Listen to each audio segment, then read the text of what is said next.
이런 말이 있어요. 용서는 과거를 변화시킬 순 없지만 미래를 넓혀준다. 여러분은 살면서 몇 번의 용서를 구해보셨고 몇 번을 받아보셨나요?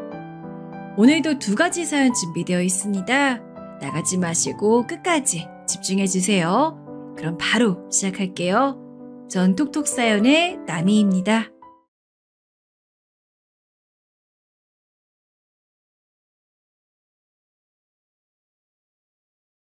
안녕하세요. 전 요새 작게 농사 짓는 것에 맛이 제대로 들어서요.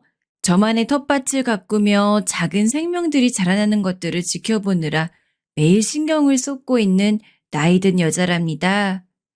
어리고 젊었을 땐 규모가 어찌 되었든 농사의 니은자도 보기 싫었었는데 되려 나이가 지긋하게 들고 나니 왜 이렇게 이런 것들에 관심이 가는지 모르겠어요.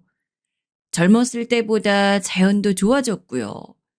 길을 지나가다 알록달록 색감이 어여쁜 꽃들을 보면 그냥 지나치지 못해요. 꼭 휴대폰으로 사진을 남겨놓는답니다. 혹시 여러분도 나이 들어가시며 저처럼 이렇게 바뀌신 분들이 계신가요? 이런 변화는 어쩌면 나날이 수명의 끝에 가까워지며 사는 노년의 눈으로 바라보기에 이 세상의 자연 만물이 거룩하고도 기특하게 보여 그런 걸지도 모르겠네요. 젊었을 적 이런 눈이 없었기에 그저 내 코앞만 바라보고 살았던 것 같습니다. 정신없이 살아왔네요. 지나고 보니 쏜살같이 흘러버린 세월이었습니다. 전 친정 집안이 궁핍한 편이었는데요. 남들 다 그렇게 살았던 시절이니 그래도 아등바등 열심히 살았지요. 나아지지 않는 형편이었지만 살다 보니 사라지는 섭리에 기대어 살았습니다. 돈이 없어 공부를 오래 못했고 돈이 없기 때문에 일찍이 돈을 벌러 일을 다녀야 했고 매 상황에 맞춰 따라주는 일자리를 찾아서 옮겨 다녔습니다. 저는 제 뜻에 맞춰 살았던 게 아니라 그럴 수밖에 없으니까 맞추는 상황에 몸을 맡겼었죠. 그래서 전 결혼도 그렇게 할 줄로만 알았어요. 만약 제 형편을 알고도 받아줄 수 있는 남자가 시의적절하게 나타나주면 저는 군말 없이 그 남자에게 시집을 가버릴 테였죠. 친정 부모님께선 늘 저에게 여자는 시집 가면 그걸로 끝, 출가 외인이다 라고 말씀해 주셨던 분들이니까요. 시집 가기 전에 열심히 돈이나 한 푼이라도 더 벌어준다면 그걸로 끝일 자식이 바로 저였습니다. 형제가 5이나 됐으니 제가 중심이 되지 못한다 하더라도 충분히 이해했습니다. 흘러가는 대로 살던 저에게 어느 날 이웃분께서 중매를 서주셨어요. 옆 지역에 사는 남자인데 건실하게 일도 잘하고 집안도 꽤 사는 편이라고 했습니다. 나이는 저보다 9살이 많았고요. 이보다 더 어떻게 괜찮은 자리가 들어오겠니? 너는 생각일랑 말고 후딱 그 남자한테 씹 가버려. 만나보고 자시고 할 것도 없어. 엄마, 근데 제가 궁금한 점이 하나 있어요. 나이가 좀 있긴 해도 집안 수준 평이하고 일도 잘 다니는 남자라고 하는데 왜 여태까지 장가를 안 들었을까요? 같이 공장 다닌 언니들 말로는 딱히 흠잡을 데 없이 괜찮은 남자들은 이미 오만 여자들이 다 채워가기 때문에 30 문턱 넘기도 전에 유부남이 된다 하던데요. 너는 일 다니면서 대체 무슨 쓸데없는 잡서를 듣고 다니는 거야? 참나. 그래, 그 남자가 하나 아쉬운 게 있다면 한번 다녀온 몸이라는 거지. 듣자하니 결혼 생활 2년 만에 여자가 도망갔다고 하더구나. 이상한 여자한테 잘못 걸렸었나 봐. 아무튼 지금 벌써 그러고 나서 3년 가까이나 흘렀으니 다시 장가들 만하지. 너에게는 덕분에 기회가 온 거야. 안 그랬으면 네가 재취로 들어갈 수나 있었겠어? 결혼한 여자가 도망을 갔는데 그 자리에 제가 재취로 들어가는데 기회요? 글쎄요. 전 이게 기회인지 아닌지 모르겠어요. 그냥 마음이 안 내켜요. 뭐, 뭐라고? 얘가 얌전하게 말썽만 피우던 기집애가 갑자기 왜 지금에 와서 하필 고집을 부려? 복에 겨워 우는 소리 집어치우고 당장 그 남자 만나러 나가. 저는 그때 태어나서 정말 처음으로 모난 마음이 들었던 것 같아요. 그것의 이름은 반항심이었는데 하도 고분고분하게 그저 흘러가는 대로 살아왔더니 반항이 뭔지도 몰랐답니다. 나쁘게 표현하자면 저는 조금 맹한 아이였던 것 같네요. 그런 저를 친정 부모님께선 입맛대로 휘둘러 시집을 보내버리려 하셨어요. 제가 원래 제 이야기를 어디서 하고 다니는 사람이 결코 아니었는데 그때는 너무 심란했더니 안색이 확 안 좋아져서 다들 저한테 무슨 일이 있냐고 물어왔습니다. 제가 고민 끝에 공장에서 인연을 맺었던 친한 언니에게 중매받게 된 이야기를 꺼내게 된 거예요. 그리고 바로 이것이 제 인생을 바꾸어 놓았습니다. 전 어른들의 말씀에 따라 약속된 시간에 약속된 장소로 결혼 상대라는 그 남자를 보러 나갔어요. 그렇게 만나게 된 그 남자는 인상이 좋지 않았습니다. 인상을 쓰는 습관이 있는지 미간에 주름이 잡혀 있었고 대뜸 저에게 앞으로 잘해라 이렇게 말을 하더라고요. 결혼하면 여자가 갖춰야 할 덕목에 대해서도 말을 하기 시작해서 제 머리가 어지러워지려던 찰나 이상한 일이 벌어졌어요. 생전 처음 보는 어떤 다른 남자가 곧장 저를 향해 다가오더니 제 팔을 잡고 저를 일으키는 것이 아니겠어요? 자기야, 여기서 뭐 하는 거야? 오늘이 바로 우리가 저녁에 은밀하게 여행 떠나기로 한 날이잖아. 그런데 짐은 안 싸고 여기서 왜 이러고 있어? 그리고 저를 향해 자기야라고 불렀습니다. 내용도 가관이었고요. 제가 얼떨결에 일어나서 당황하고 있던 그때 그 사람이 저에게 몰래 윙크를 보내왔습니다. 잠시 후 저의 결혼 상대인 남자가 화를 내면서 저보고 문란한 여자냐고 따져 묻더군요. 근데 제가 하도 맹하고 어리버리했던 시절인지라 저도 모르게 그 기세에 눌려서 고개를 끄덕여버리고 만 거예요. 누가 화를 내면 주눅부터 들던 습관이 거기서 이상하게 발휘된 거였죠. 그러자 결혼 상대였던 그 남자는 분개하며 떠나버렸습니다. 그렇게 결혼이 파토가 났고요. 저는 저를 도와준 남자가 제가 공장에서 제 사정을 털어놓았던 언니의 지인이라는 걸 알게 됐어요. 현장에 나타나서 만약 제 표정이 좋으면 그냥 두고 죽을 것 같은 표정이면 저를 도와줄 작정이었다네요. 그런데 죽을 것 같은 표정도 아니고 이미 다 죽은 시체 같은 표정을 짓고 있을 줄은 몰랐어요. 그래서 저도 모르게 그냥 데리고 나오는 것에 그치지 않고 남자친구인 척 행세를 해버렸네요. 이거 대단히 실례를 저질렀습니다. 아, 아니에요. 제가 부모님을 거스를 용기가 없어 가만히 있었을 뿐이지 솔직히 그 남자와는 절대 결혼하고 싶지 않았어요. 도와주셔서 감사합니다. 은혜 잊지 않을게요. 그렇게 인사하는데 이상하게 제 얼굴이 뜨거워지더라고요.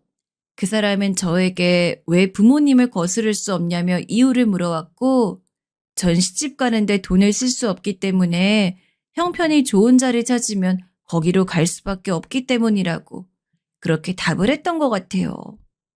집에 돌아간 저는 친정 부모님께 무섭게 혼이 났는데 희한한 일은 혼이 나는 동안 자꾸 그 사람이 머릿속에 떠올랐다는 거예요. 친정엄마는 문란한 여자라고 소문나는 것만큼 최악은 없다고 하시며 자리에 난입한 남자와 진지한 관계라면 그냥 결혼해버리라고 윽박을 지르셨어요.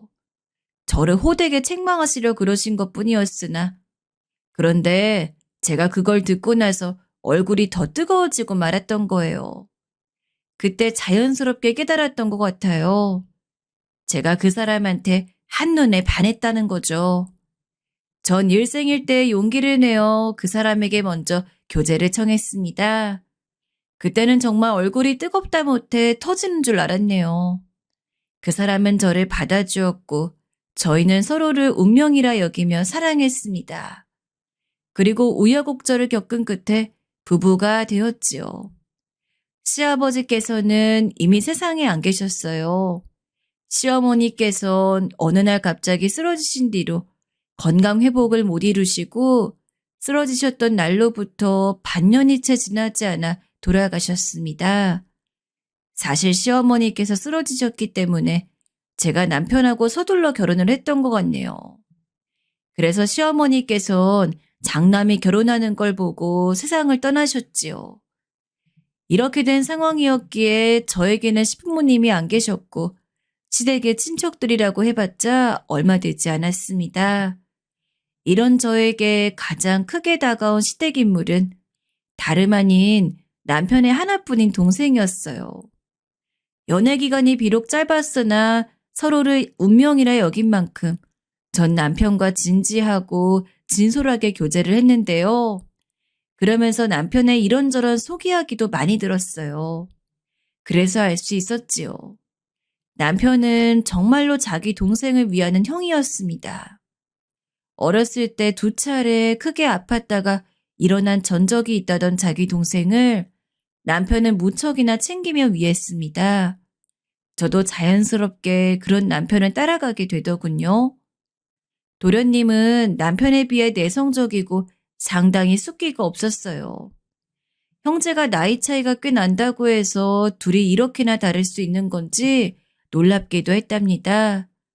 도련님은 소심하고 겁도 많은 사람이었어요. 무서운 이야기를 들으면 며칠이나 잠을 설친다는 도련님이 저는 마냥 귀엽게 보였습니다. 그래서 많이 챙겨줬어요. 시댁도 원체 형편이 유복하진 않았고 남편이 열심히 벌어주니 다행인 게 전부였지만 살림을 빠듯하게 굴러가면서도 저는 도련님을 많이 챙겼습니다. 그게 남편이 원하는 것임을 전 눈치채고 있었던 건지도 모르겠네요. 저도 부침성이 없는 사람이었으나 그래도 제가 형수니까 먼저 솔선수범을 보여야 할 것 같아 도련님한테 많이 다가갔어요. 말도 먼저 붙이고 이런저런 잡담도 늘어놓고요. 그럼에도 항상 도련님은 어색하게 고개를 끄덕이는 게 대부분이었습니다. 그런 도련님이 점차 활기를 보였던 건 첫째가 태어나고서부터였어요. 제가 결혼하자마자 바로 임신을 했었거든요.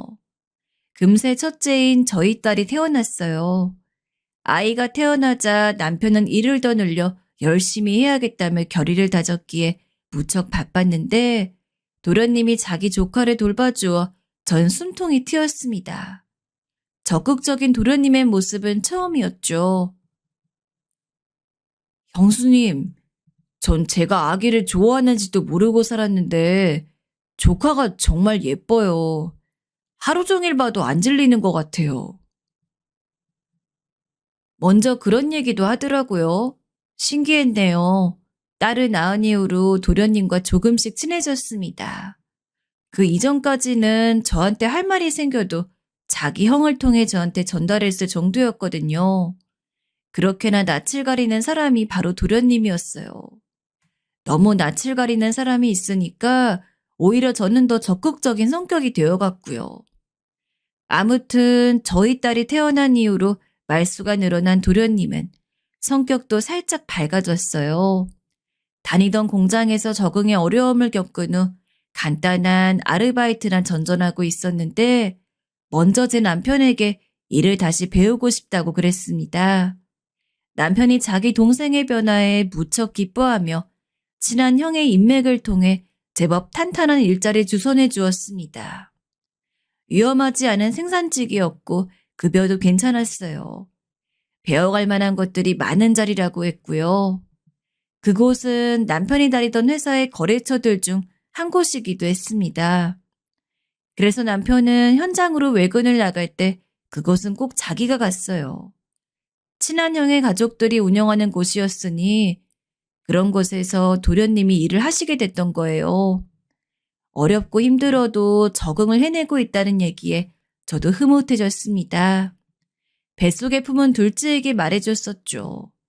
아빠도 작은 아빠도 무척 성실하고 멋진 사람들이니 마음 놓고 세상에 나오라고요. 저는 무사히 둘째 저희 아들을 낳았으나 곧장 비극이 닥쳤습니다. 남편이 갑작스레 세상을 떠난 거예요.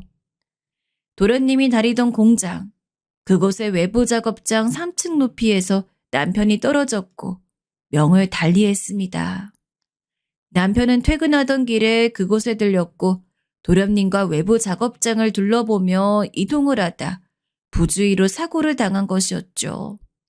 사고는 한순간이라고 하지만 와닿지 않더라고요. 현장에서 남편의 죽음을 눈앞에서 목도한 충격 때문인지 도련님은 공허한 눈빛으로 장례식장에서도 조용히 눈물만 흘리며 아무 말도 하지 않았습니다. 친정 부모님께선 저에게 그때 그러셨어요. 그러길래 결혼을 잘하지 그랬냐고. 이게 뭐냐고. 여자 혼자 어떻게 애를 둘이나 키우냐고. 차라리 고아원에 버리는 게 낫지 않겠냐고요. 차마 들을 수 없는 소리들을 하셨죠. 그때 저는 친정 부모님과 아예 안 보고 살 각오로 말씀을 드렸습니다. 전 그 사람하고 결혼한 거 후회 안 해요. 혼자 어떻게 애들을 키우냐고요? 어떻게든 키우면 되겠죠. 왜 당연한 소리 하고 그러세요? 죽을 때까지 제가 책임지고 키웁니다. 그러자 저보고 건방지다고 제정신이 아니라고 욕을 하셨습니다. 장례식장 앞에서 친정 부모님과 모진 이야기가 오가는 불편한 대화를 마치고 돌아섰는데 멀찍이 도련님과 눈이 마주쳤어요. 이미 다 들은 모양이었죠. 전 민망해서 고개만 꾸벅하고 말았습니다. 그때 도련님이 생각이 복잡해 보이는 얼굴이었는데요. 그때 아마 결심을 했던 걸지도 몰라요. 떠난 형모까지 자기가 열심히 살아보겠다는 결심 말이에요. 형수 그리고 조카들 자기가 대신 열심히 챙기겠다고 결심을 했던 게 틀림없어요. 그 이후로 도련님은 앞만 보고 살았습니다. 그 표현이 딱 맞아요. 일을 내서 돈을 벌고 부족함 없이 사는 게 일생일대의 목표인 사람처럼 열심히 일에 파묻혀 살았어요. 그리고 그렇게 죽어랍시고 일해서 모은 돈을 저희 세 식구에게 늘 베풀었습니다. 제가 처음엔 얼마나 놀라서 사양했었는지 몰라요. 저도 젊으니까 일해서 벌면 된다고 했습니다. 하지만 도련님은 단호했죠. 형수님보다 제가 더 젊으니까 제가 더 일해서 버는 게 맞는 것 같아요. 그리고 요새 석준이가 자꾸 잔병치레가 많아서 걱정이시잖아요. 애 옆에 오래 붙어 계시는 게 낫죠. 형수님이 저 아니면 어디에서 도움을 받으시겠어요. 친정도 아니잖아요. 그리고 제가 제 형수님과 제 조카들 아니면 누구를 이렇게 도와주겠어요. 그러니까 이건 당연한 겁니다. 세상에, 이렇게 말을 잘하던 사람이었나 싶어서 얼떨떨했죠. 자기 형 앞이 아니면 말을 길게 하지도 않던 사람이었는데 확실히 변했다는 걸 알아차렸습니다. 사실 전 혼자 아이들을 키우면서 허덕이고 있었기 때문에 도련님의 손길이 너무 고마웠어요. 만약 도련님이 없었다면 정말 힘들었을 겁니다. 애들을 키우며 힘든 일이 생겼을 때도 도움을 청할 수 있는 유일한 사람이었고 제가 친정 식구들 일 때문에 속상해서 가슴을 칠 때 상담을 할 수 있는 유일한 사람이기도 했습니다. 저희 세 식구에게 도련님은 정말 고마운 존재였어요. 부록에 이르도록 계속 결혼을 안 하셔서 저를 답답하게 만드셨는데 끝내 결혼은 생각 없다고 하시는 바람에 제가 두 손을 다 들고 말았죠. 너무나도 허무하게 떠나보낸 남편이었기에 그리고 사느라 급급했기에 당시에는 온전히 깊은 추모를 못했었는데 시간이 지날수록 오히려 그리움이 짙어지더라고요. 너무 보고 싶어서 그래서 일부러 생각을 안 하려고 노력할 때가 많았습니다. 제가 이런 심정을 나눌 상대가 있다면 도련님 뿐이었는데요. 이 심정을 아는지 모르는지 도련님은 이상하리만치 자기 형 이야기를 안 꺼냈어요. 제가 남편 이야기를 슬쩍 꺼낼 때면 표정을 침울하게 굳히고는 입을 꾹 다물어 버렸죠. 그래서 남편 이야기는 못 나누고 살았습니다. 세월이 흘러도 저와 도련님은 사이좋게 잘 지냈고요. 그런데 어느 날 문득 도련님 입에서 속이 안 좋다는 말을 너무 자주 듣고 있다는 생각이 들었어요. 한번 그걸 의식하고 나니 도련님 입에서 또 그런 말이 나오면 귀가 쫑긋해졌죠. 그래서 제가 도련님에게 병원 좀 가보라고 그랬습니다. 자기 사업장을 작게 운영하는 분이었기에 바쁘단 핑계로 병원을 잘 안 가버릇하셔서 더욱 걱정이었죠. 소화 안 되는 것도 큰 문제 맞으니까 제발 내시경이라도 받아보라고 잔소리를 해댔더니 드디어 도련님이 100기를 드셨어요. 그렇게 위내시경을 도련님이 받아보셨는데요. 결과는 놀랍게도 깨끗했습니다. 별 이상이 없었어요. 정말 아무것도 없었네요. 그 결과를 알고 나니 안도의 한숨도 흘러나왔지만 민망스러운 한숨도 함께 나오더라고요. 제가 도련님 건강이 큰 문제라도 있는 것처럼 호들갑을 떨면서 부추긴 것 같아서 저의 지난 행적에 낯이 뜨거워졌습니다. 아유, 도련님, 위내시경 받느라 고생했죠? 괜히 내가 위 한번 내시경 받아보라고 자꾸 보채는 바람에 도련님 바쁜 와중에 이런 고생도 시킨 것 같아 너무 미안해요. 아무런 이상 없다고 딱 결과 나오니까 저는 속이 다 후련한데요. 형수님, 사실 저도 좀 속이 안 좋고 이것 때문에 가끔 기분도 오락가락 하는 것 같고 두통까지 살짝 있을 때가 있었거든요. 근데 티를 낼 수 없으니까 아무렇지 않은 척 지냈던 것이죠. 내심 항상 신경 쓰였는데 형수님이 위내시경 얘기를 꺼내주신 덕분에 제가 받아볼 수 있었네요. 결과를 알고 나니까 마음이 한결 가벼워졌어요. 미안해 하시기는요. 제가 오히려 감사해야죠. 역시 형수님밖에 없습니다. 그렇게 생각해주니 고맙네요. 나도 마음이 갑자기 가벼워지는 기분이에요. 도련님, 건강 문제를 본인이 그간 신경 쓰였다고 하니까 그건 절대로 괜한 게 아닐 거거든요. 그러니까 평소에 건강 관리하며 살아야 돼요. 특히 먹는 거하고 잠 잘 자는 거. 이런 것 좀 도련님이 앞으로 더 신경을 써요. 이제 새벽까지 텔레비전 보다가 아침에 잠깐 자고 출근해도 체력 멀쩡하고 그럴 땐 다 지났잖아요. 도련님도 이제 나이 지긋하게 든 거 알죠? 건강이 제일이에요. 위내시경보다 형수님의 촌철살인이 더 아프네요. 제가 축복받은 유전자라서 새치도 아직 거의 없는 편이잖아요. 머리가 까매서 그런가 어디를 가도 제 나이보다 훨씬 젊어 보인다는 소리 아직도 듣는데요. 그런데 앞으로는 이런 소리에 방심하지 말고 제 나이만 딱 생각하면서 건강관리에 힘 좀 써볼게요. 아참, 그 형수님, 석희, 석준이 둘 다 축복받은 유전자가 이어져서 앞으로 나이 더 들어도 흰머리 잘 안 날 거니까 이 부분 걱정 마세요. 아유, 도련님, 지금 내가 한 달에 한 번씩 새치 염색하는 할머니라고 놀리고 싶어 이러는 거죠? 갑자기 왜 새치 얘기를 해요? 나 지금 마음 아파 혼났네요. 되로 주고 말로 받아버렸어요. 도련님 나이 지긋하게 들었다는 말 취소하렵니다. 어? 아이, 일부러 형수님 놀리려고 그런 거 아닌데. 어쩌다 보니까 그냥 머리카락 생각이나 그랬어요. 형수님 석희하고 석준이 요 녀석들이 새친하기 전에 십장가 얼른 가버리는 거 보고 싶어서요. 도대체 언제나 조카들 결혼식을 볼 수 있을까 싶어서 저 사실 위내시경 받기 전에 이런저런 생각들을 좀 해봤어요. 도련님 마음이 내 마음이에요.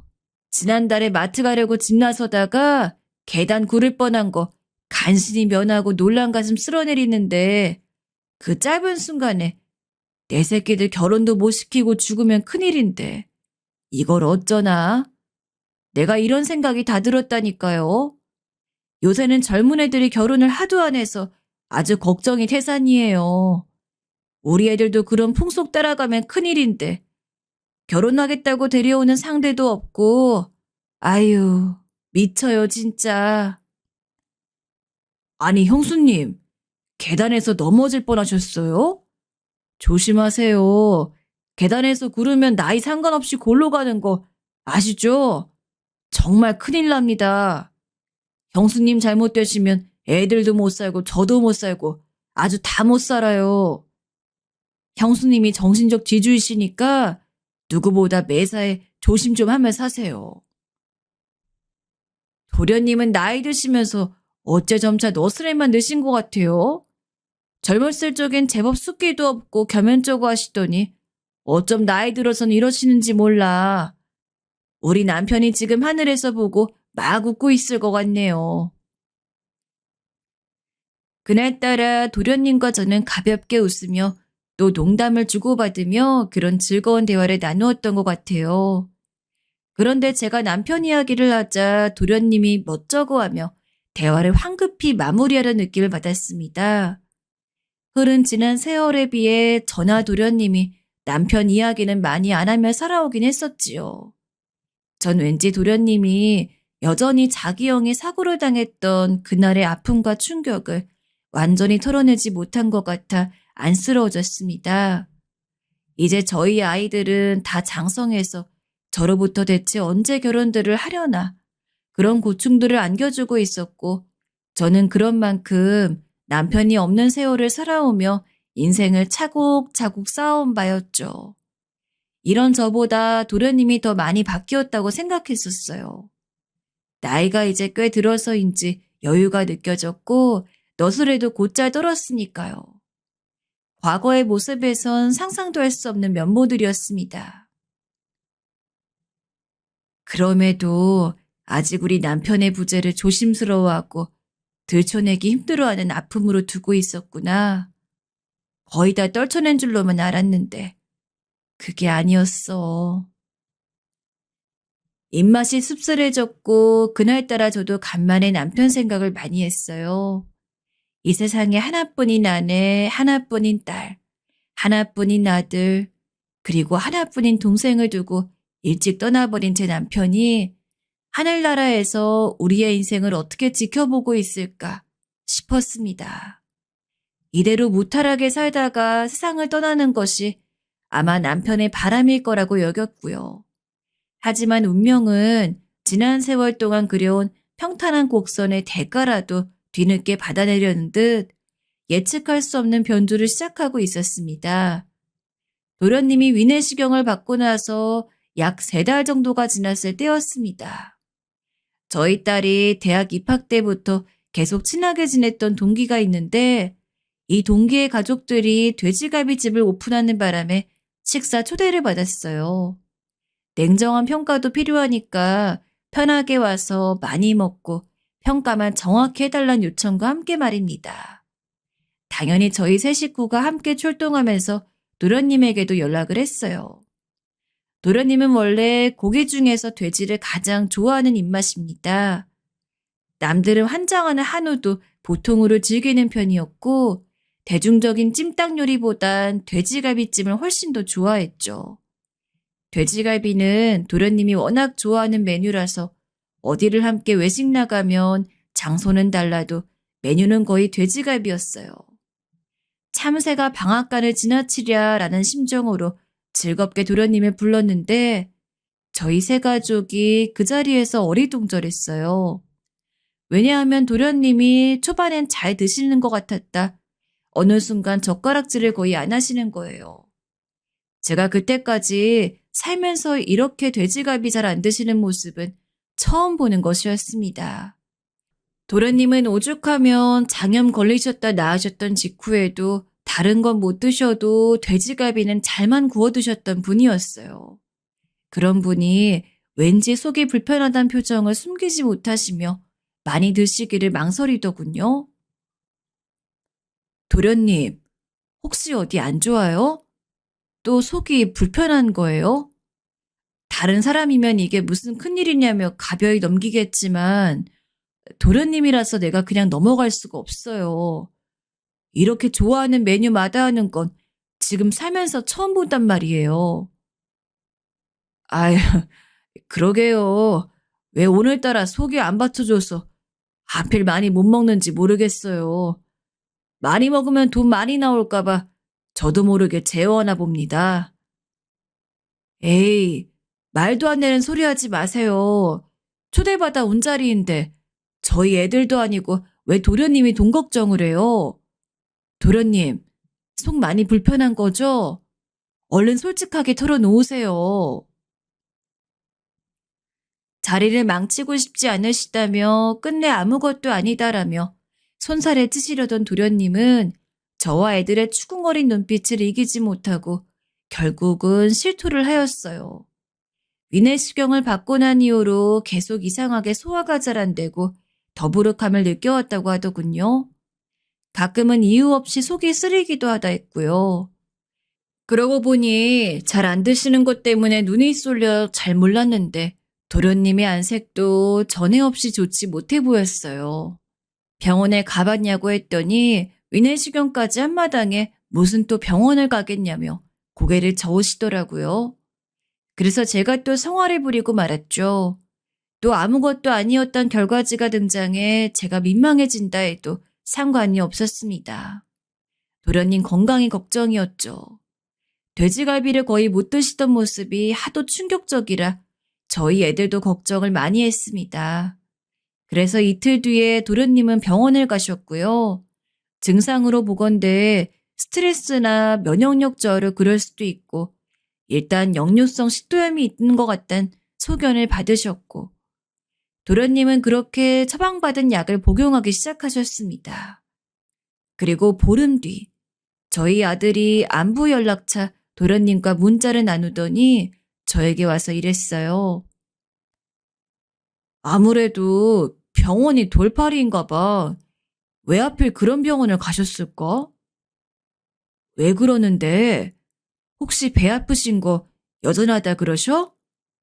어, 내가 이제 좀 괜찮으시냐고 그랬더니 괜찮다고 하시는 거야. 그래서 다음 주말에 둘이 돼지갈비 먹으러 가자 그랬거든? 근데 아직 돼지갈비 못 드시겠대. 사실 약을 먹어도 효과가 그저 그래서 아직 속이 좀 쓰리다고. 그제야 실토하셨어. 가셨던 병원이 이상한 곳이었던 것 같아. 병원에서 약 탔다고 하신 지 2주는 좋게 채운 것 같은데 효과를 못 보셨다고? 얼마나 지났나 확인하게 달력 좀 봐야겠다. 자꾸 속이 안 좋다고 하시니까 신경이 쓰이네. 저는 자꾸만 도련님 문제가 신경이 쓰이더라고요.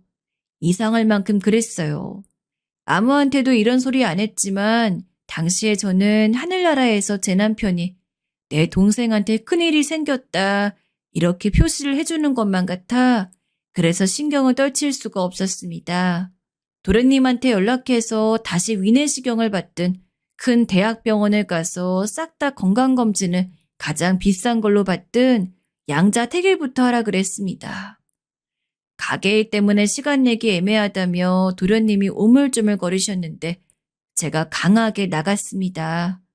그래서 도련님은 그 다음 주에 장비가 최신식으로 갖춰진 곳으로 가서 내시경을 다시 받으셨어요.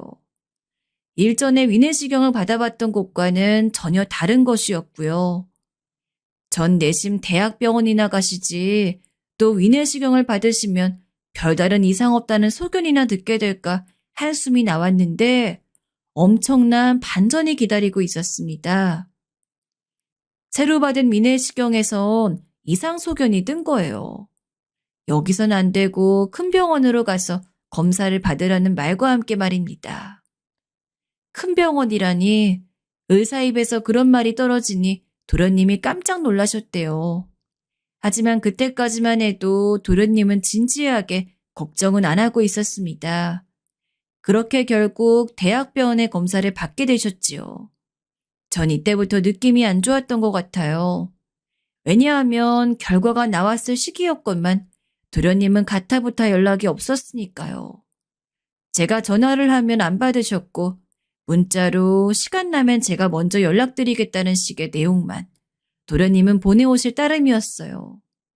애들을 시켜서 도련님한테 연락 좀 해보라고 했으나 결과는 마찬가지였고요. 아무래도 안 되겠다 싶어서 도련님한테 직접 찾아가려던 그 당일이었습니다. 나가보려고 준비를 딱 다 했을 때 드디어 연락이 왔어요. 그리고 저는 하마터면 휴대폰을 손에서 놓칠 뻔하며 다리에 힘이 풀린 채로 신발장 앞에서 주저앉았습니다. 내가 진짜 나이가 들긴 했나 봐요.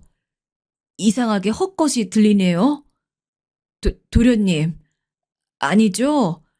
내가 지금 잘못 들은 거겠죠? 그쵸? 아니에요, 형수님. 옳게 들으신 거 맞습니다. 제가 생각도 정리하고 감정을 다스리느라 며칠 지나서야 이렇게 알려드리게 된 점 너무 죄송해요. 암 말기란 나쁜 소식을 전해드려서 더욱 죄송하고요. 죄송하다뇨. 도련님이 왜요? 지금 누구보다 슬프고 절망할 사람이 도련님인데 왜 나한테 죄송하다 그래요? 병원에서 뭐라고 했는지나 그거나 얼른 알려줘요. 앞으로 어떻게 하자고 했는지, 치료는 어떻게 진행되는지, 병원에선 뭐래요? 네? 도련님 살 수 있다고 병원에서도 그랬죠? 요즘 의학기술 엄청나잖아요. 옛날하고 천지 차이라고 하던데요. 웬만하면 다 산대요. 전 숨이 턱 막혀오는 것을 견뎌내고 막 되는 대로 짓걸었던 것 같아요. 머릿속으로는 무조건 도련님을 살 수 있다고, 이겨낼 수 있다고 그런 생각을 하고 있었고요.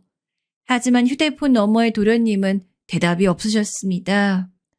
한참을 침묵해서 저를 불안하게 만드시더니 또 한 번 죄송하다는 말을 간신히 저에게 남기셔서 전 입에 소매를 물고 소리나지 않게 오열했습니다. 오열하는 울음소리를 도련님한테 들려드리고 싶지 않았어요.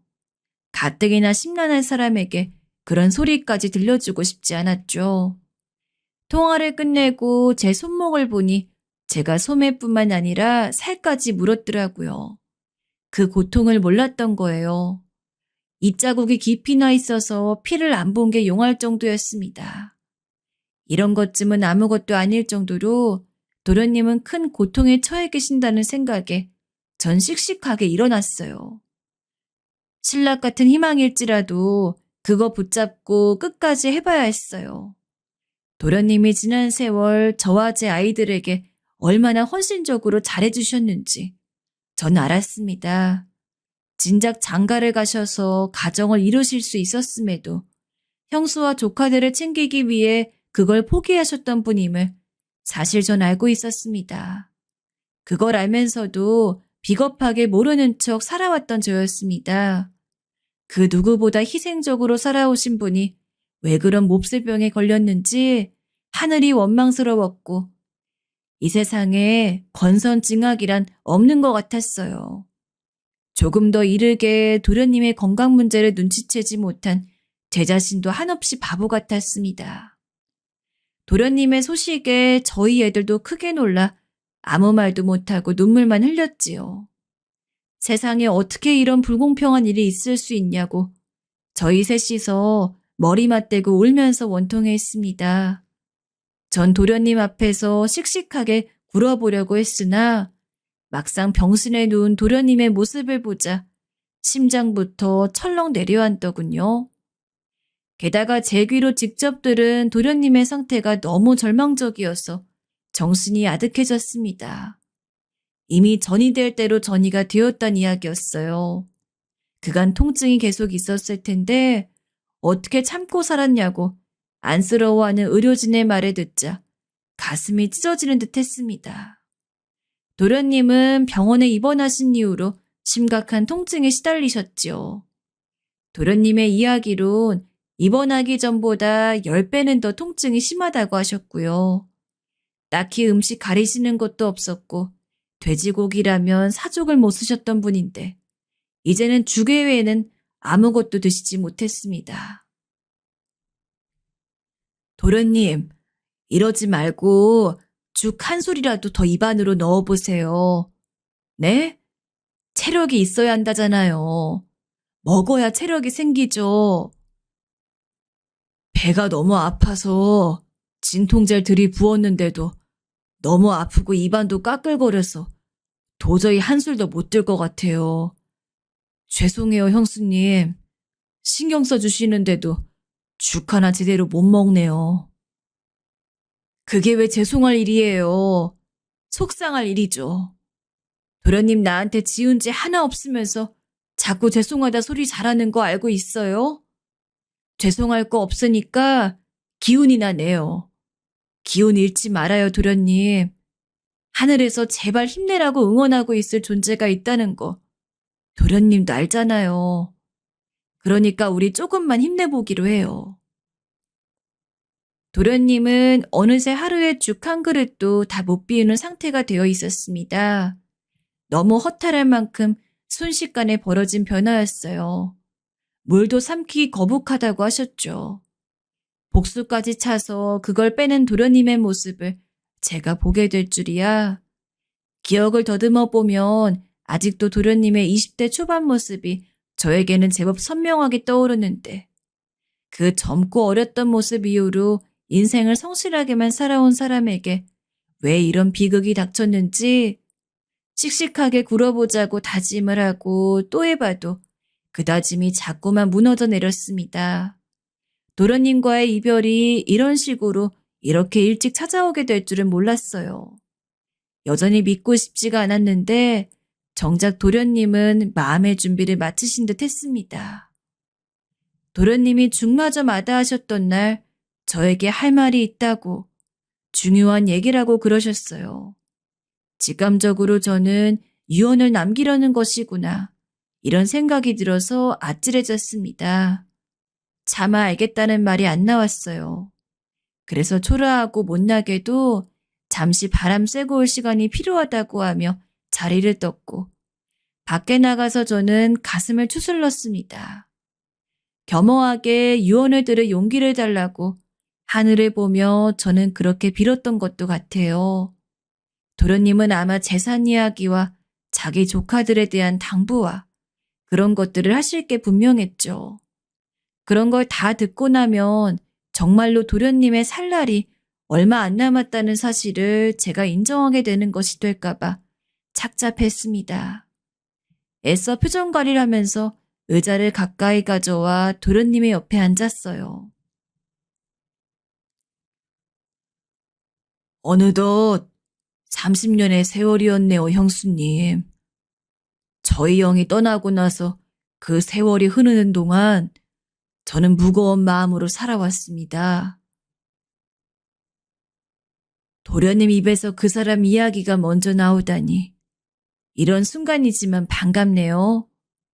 난 사실 내색은 안 하고 살았지만 도련님이 편하게 자기 형 얘기 좀 꺼내며 살았으면 이런 생각을 종종 했었거든요.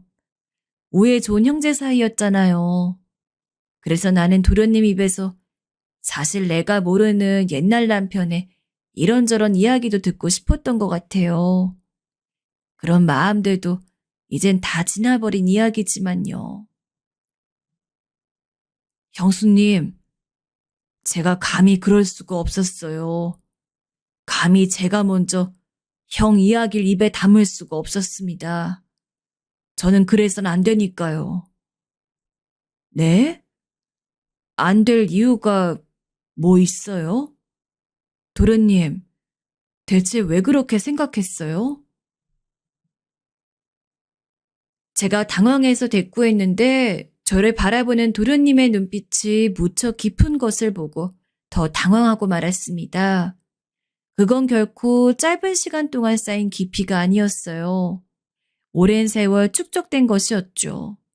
그때 알았습니다. 제가 그간 상상도 하지 못하며 살아온 엄청난 이야기가 숨겨져 있었다는 사실을요. 도련님은 그걸 이제서야 저에게 실토하실 참이었고요. 그런 예감으로 제 심장이 미친 듯이 뛰기 시작했는데 도련님이 고개를 조금 떨구면서 이렇게 말씀하셨어요. 저희 형은 그때 부주의로 사고로 당한 게 아니었어요. 형은 그럴 사람이 아니었죠. 절대로 아니었어요. 어려서부터 침착했고 돌다리도 두들겨보고 건너는 사람이었으니까요. 지금 무슨 소리를 하는 거예요? 도련님, 그게 부주의로 일어난 사고가 아니었다면 내 남편은, 애들 아빠는 그럼 어쩌다 사고를 당했던 건데요? 그리고 도련님은 지난 긴 세월 대체 뭘 하시다 그걸 이제서야 나한테 밝히는 건데요? 저 때문에 그렇게 됐습니다. 제가 거길 통해 이동하는 게 더 빠르다고 우기면서 그쪽으로 갔기 때문이에요. 저희 형은 중심을 잃고 떨어지려던 저에게 달려왔고 간신히 난간 끝을 붙잡고 있던 저를 젖먹던 힘까지 다해서 정말 죽을 힘을 다해 끌어올려 주었어요. 도련님이 거기서 떨어질 뻔했다고요? 그 사람이 떨어진 바로 거기서요? 도련님을 끌어올렸다면 그러면 두 사람 다 무사했어야죠. 그런데 왜 그 사람이 그렇게 된 건데요? 온몸에 힘이 풀린 채로 두려움에 사로잡힌 제가 멍청하게 굴었기 때문이에요. 형수님, 전 제가 올라온 그 공간이 좁다는 사실도 잊어버린 채였고 형이 저를 끌어올려 주자마자 팔로 미친 듯이 그 바닥을 기어 앞으로 나아갔습니다. 그 순간엔 정말이지 살아야 한다는 생각, 빨리 더 안전하게 완벽히 올라가야 한다는 생각, 그거밖엔 없었어요. 상체가 다 올라온 뒤에도 전 버둥거리며 더 올라가고자 했고 그렇게 발버둥 치던 제 다리로 형을 걷어차고 말았습니다. 그리고 저희 형은 저를 끌어올려주고 힘이 소진된 상태에서 안심을 하고 있다. 하필 몸을 일으키려던 찰나에 제 발에 걷어차이고 말았어요. 그래서 형은 속수무책으로 곧장 아래로 떨어져 버렸고 금세 쿵 하는 소리가 들려왔습니다. 덜덜 떨면서 아래 내려다보니 저희 형이 그 순간에 회상하며 도련님은 괴로움에 눈물을 흘리고 있었어요. 고개를 살짝 든 얼굴에서 저는 그 괴로움을 읽을 수 있었습니다. 하지만 이성과는 다르게 감성이 저를 지배했어요. 전 의자에서 벌떡 일어났고 지체 없이 도련님의 뺨을 후려쳤습니다. 힘없이 도련님의 고개가 돌아갔는데 전 그러고 나서도 한 번 더 도련님의 뺨을 내려치고 말았어요. 조용한 공간에 짝 하는 소리가 크게 울려 퍼졌는데 그것보다 제 거친 숨소리가 더 컸던 것 같네요. 식사도 못하고 있는 상태에 말기암 환자의 뺨을 거세게 2번이나 때려버린 제 자신에 대한 혐오감, 억울하고 허무하게 세상을 떠난 제 남편에 대한 안타까움, 그걸 비겁하게 지난 세월 감춰온 도련님에 대한 분노, 이런 것들이 제 안에서 동시에 휘몰아쳤습니다. 금세 빨개진 도련님의 볼을 보고도 진정하지 못했던 저는 뒤늦게 얼얼함이 올라온 제 손바닥을 내려다보고 나서야 가슴이 무너지는 감각을 맛보았습니다. 제 손바닥엔 도련님의 눈물이 묻어 있었기 때문이에요. 그걸 보니까 억장이 무너졌어요. 지난 세월 정말 눈물로 저희 세 식구를 위하며 챙겨왔던 도련님의 가슴 아픈 노력. 그것의 이름은 죄책감이었단 사실이 깨달아지더라고요. 저는 도련님의 눈물이 묻어있는 손바닥에 그대로 제 얼굴을 묻고 흐느끼기 시작했습니다. 도련님도 울고 계셨지요. 한참을 저희 두 사람, 그냥 흐느끼며 막 울어버렸던 것 같아요. 울고 나니 가슴이 뻥 뚫린 듯 했습니다. 그게 후련함인지 허전함인지 몰랐으나 아무튼 느낌은 그렇더라고요. 도련님을 향해서 왜 그렇냐고 물을까 하다 바보 같은 짓인 것 같아서 그만두었어요. 지금에 와서 왜라는 것만큼 부질없는 물음은 없을 것 같더군요. 어차피 제 남편은 이미 세상을 떠난 지 오래였고 도련님은 살 날이 얼마 안 남으신 상태였죠. 둘 중 어느 것도 돌이킬 수 없었고요. 그래서 전 손을 뻗어 안쓰럽게 앙상해진 도련님의 손을 잡았습니다. 도저히 순간적으로 참을 수가 없어 그랬어요. 이만큼 살았는데도 내가 아직 여러모로 부족한 사람이라 그래요. 그러니 내가 방금 도련님한테 험하게 군 거 용서해 줄 수 있을까요? 형수님, 그러지 마세요. 왜 저에게 용서를 구하세요? 저 같은 거에게 용서 구하실 거 없습니다. 전 맞을 짓 했고 지금 이거보다 더 맞는다 해도 할 말이 없는 놈입니다. 그래도 그럼에도 나를 용서해 주었으면 좋겠어요. 그리고 하늘나라에 가시거든 내 남편에게 우리 애들 아빠에게 나한테 뺨을 맞았지만 그럼에도 용서를 해주고 왔다고 꼭 그렇게 말을 해주시기에요. 알았죠? 안 그러면 내가 진짜 그 사람한테 면목 없을 것 같아 그래요. 왜냐하면 난 그 사람의 아내였기 때문에 잘 알거든요. 그 사람은 죽으면서 자기 동생을 절대로 원망 안 했을 사람이니까. 동생이 살아서 다행이라고 그렇게 생각하면서 눈을 감았을 사람이니 언제가 되었든 다시 하늘나라에서 만난다면 분명 나한테 내 동생 왜 때렸냐 이렇게 책망할 사람이에요. 그러니까 내가 얼른 도련님한테 용서를 받아놓는 게 맞아요. 애써 울지 않고 웃으면서 말을 했건만 도련님이 제 말이 끝나자마자 숨이 넘어갈 만큼 울기 시작하셔서 저도 다시 눈시울이 뜨거워지고 말았습니다. 전 그런 도련님의 어깨를 부드럽게 두드려주며 정말로 꼭 하고 싶은 이야기를 꺼냈습니다.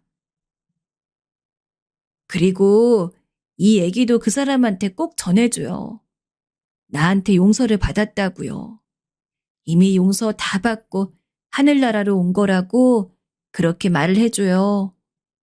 나는 곧바로 도련님을 용서했어요. 이미 스스로 죗값을 치르며 살아온 사람을 내가 어떻게 더 죄를 묻고 책망을 하겠나요?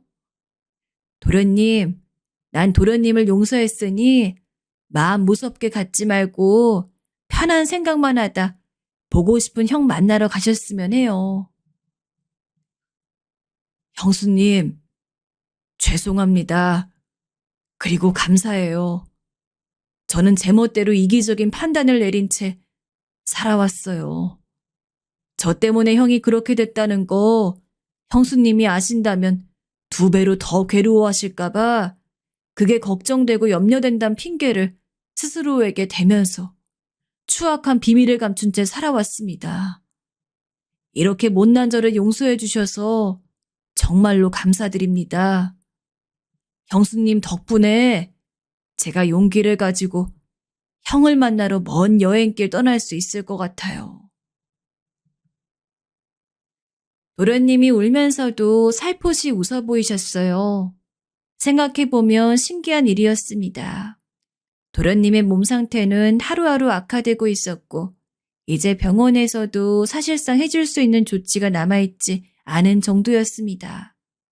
그런 상황이었는데 도련님이 그날 그 순간에 너무나도 멀쩡한 호흡으로 목소리를 내며 저와 대화를 마치셨던 거예요. 마치 하늘에서 가오라도 떨어진 것처럼 말입니다. 전 도련님에게 마지막을 당부드렸어요. 저희 애들에겐 아무 말씀도 말아달라고요. 그러자 도련님은 제 의견을 따르겠다며 조용히 고개를 끄덕여 주셨죠. 그래서 숨을 거두시던 그 순간까지도 저희 애들에겐 그날의 일을 밝히지 않아 주었어요. 도련님이 떠나실 때 얼굴에는 병마 사투를 벌인 치열하고 괴로운 흔적도 보이지 않았고 심지어 입가에는 약간의 미소가 지어져 있었어요. 그 모습을 보고 약간은 어안이 벙벙했는데 저희 딸이 옆에서 저를 끌어안으며 이렇게 말하더라고요. 벌써 우리 아빠 만나셨나 봐. 형제 상봉이 즐거우신 건가 보다. 그 소리에 제 가슴이 뭉클해졌습니다. 도련님을 보내드리고 나서 한동안은 멍하게 지냈던 것 같아요. 저희 애들이 있어서 그래도 얼른 정신을 다잡았네요. 시간이 흘러 도련님의 기일이 다가왔을 때 납골당에 일찍이 들러서 고마운 게 많았단 내용의 짧은 편지를 두고 왔어요. 그런데 신기하게도 이튿날 꿈자리에서 도련님을 보았습니다. 울려 퍼지는 음성이 저를 향해 저도요 라고 말을 하는 것 같았어요. 그리고 형체가 불분명한 인형이 도련님의 곁에 있는 게 보였습니다. 그쪽을 확인하려고 할 때 꿈에서 깨어났죠. 아무래도 그건 제 남편이었던 것 같아요. 다시 꿈에서 제가 그 두 사람을 보는 일은 애석하게도 없었습니다. 무소식이 희소식이라 하였으니 둘 다 그곳에서 사이좋게 잘 지내고 있는 것이겠죠? 그렇게 생각하면서 살고 있어요. 저희 딸은 결혼을 했고 아들은 아직이지만 진지하게 만나는 여자친구가 있어서 다행입니다. 아직 남은 인생의 페이지를 저는 열심히 채워나가야겠죠. 하늘나라에 올라갈 때 이야기 보따리 아주 많이 들고 갈 계획이에요. 사연을 신청해 보았다는 경험담도 그 안에 꼭 넣어야겠죠? 지금까지 제 이야기 들어주신 분들 고맙습니다.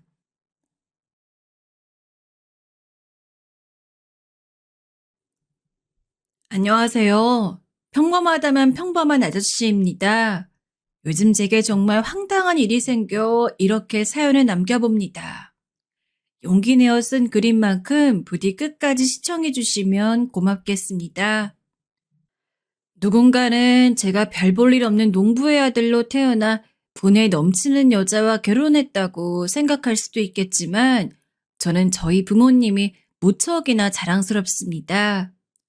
어려운 가정 형편에도 불구하고 아들 하나 잘 키우겠다며 자신들 먹는 거, 입을 거 아껴가며 저에게 모두 투자해 주셨고 성인이 되고 난 뒤에도 그저 제 걱정에 밤낮 잠을 못 이루시는 좋은 분들이시거든요. 성인이 되어 서울에 있는 대학에 붙고 저는 처음으로 오랫동안 살던 시골을 벗어나 서울로 상경하게 되었습니다. 또 거기서 지금의 아내를 만났죠.